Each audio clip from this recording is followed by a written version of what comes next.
जैसा कि आपको विदित है, कल कैबिनेट सचिव महोदय की अध्यक्षता में एक नेशनल क्राइसिस मैनेजमेंट कमेटी की बैठक हुई, जो कि हाईएस्ट एग्जीक्यूटिंग बॉडी है। और उस बैठक में जो रणनीति है इस साइक्लोन के मद्देनज़र, उसका साइक्लोन निवार इसका नाम रखा गया। और साइक्लोन निवार के परिप्रेक्ष्य में जो भी तैयारियां, उसकी समीक्षा की गई और तैयारियों को आगे बढ़ाने की बात कही गई।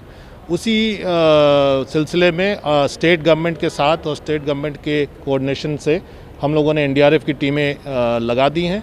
एनडीआरएफ की कुल 30 टीमें कमिटेड हैं, जिसमें 18 स्टैंड बाई हैं और 12 जो है ऑलरेडी डिप्लॉयड हैं जगह जगह।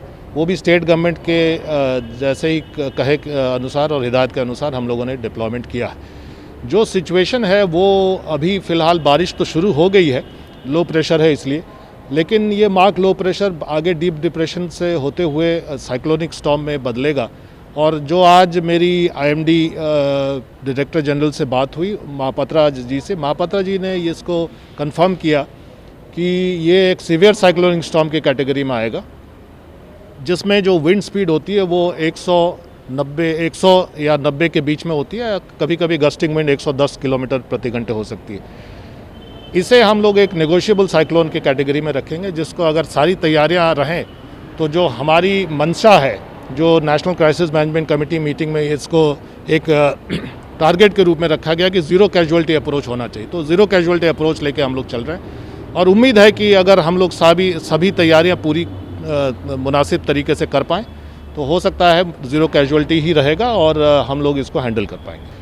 देखिए, साइक्लोन की कैटेगराइजेशन के हिसाब से अगर चले तो ये साइक्लोन सीवियर साइक्लोन की कैटेगरी में आएगा, जो कि कई पायदान नीचे है एक्सट्रीम सीवियर साइक्लोन से या सुपर साइक्लोन से। तो उस तरह से जैसा कि मैंने कहा कि एक नेगोशिएबल साइक्लोन है, लेकिन तैयारियां हम लोगों को मुकम्मल रखनी पड़ेंगी। और अगर हम लोग तैयारियां ठीक रखते हैं तो और समन्वय कम्युनिटी के साथ होता है, समाज के जो भी तबके हैं जो अफेक्टेड हैं, जो गाँव अफेक्टेड हैं, जो पंचायत अफेक्टेड हैं, वहाँ के लोग अगर सरकारी महकमे के साथ तालमेल करके काम करें और इवैक्यूएशन जहाँ ज़रूरत है वहाँ इवैक्यूएशन करें, और जहाँ भी जो भी एहतियात बरतना है, साइक्लोन शेल्टर में चले जाना है या जो भी अपने किट को साइक्लोन किट को लेके सेफ जगह पे चले जाना, ये सारी अगर बातें करें तो मुझे नहीं लगता कि ये एक बहुत बड़ा खतरा है।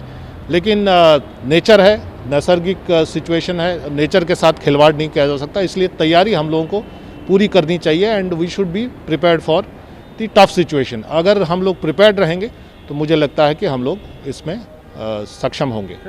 लोगों को मेरा एडवाइस यही होगा कि हम लोग अक्सर ऐसा सोचते हैं कि लास्ट मोमेंट में हम लोग इवैक्यूएट हों या घर छोड़ें, क्यों छोड़ें। ये एक समझ में आ सकता है कि घर छोड़ने में थोड़ी सी मुश्किल हो सकती है, लेकिन साइक्लोन शेल्टर में चला जाना समय रहते ये ज़्यादा एडवाइजेबल है।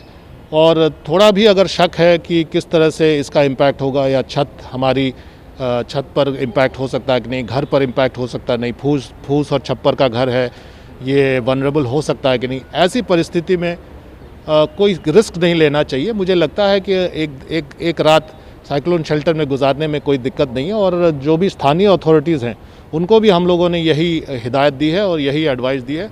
और मैं स्टेट गवर्नमेंट से यही अर्ज करूंगा, सेंट्रल गवर्नमेंट की तरफ से स्टेट गवर्नमेंट अथॉरिटीज़ तीनों स्टेट्स में, कि जहां पर भी थोड़ा शक हो इवैक्यूएशन का काम ज़रूर करें और सेफ्टी के तरफ ले जाएं लोगों को, ताकि वो उसकी गुंजाइश ही नहीं रहे कि कुछ अघटन हो या किसी तरह का कोई एक्सीडेंट हो। देखिए, प्लान बी इसमें ऐसा है कि 30 टीमें तो ऑलरेडी कमिटेड हैं, जिसमें से जैसा कि मैंने कहा 18 स्टैंड बाई में है, अलर्ट स्टैंड बाई में है किसी भी मोमेंट में मूव करने के लिए, और 12 जो है ऑलरेडी ग्राउंड पर हैं।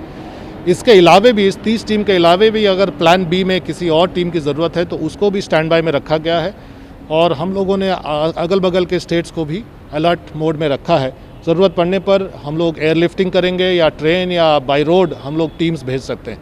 तो इसलिए I think overall I would think that the situation is well under control and we should be able to handle this.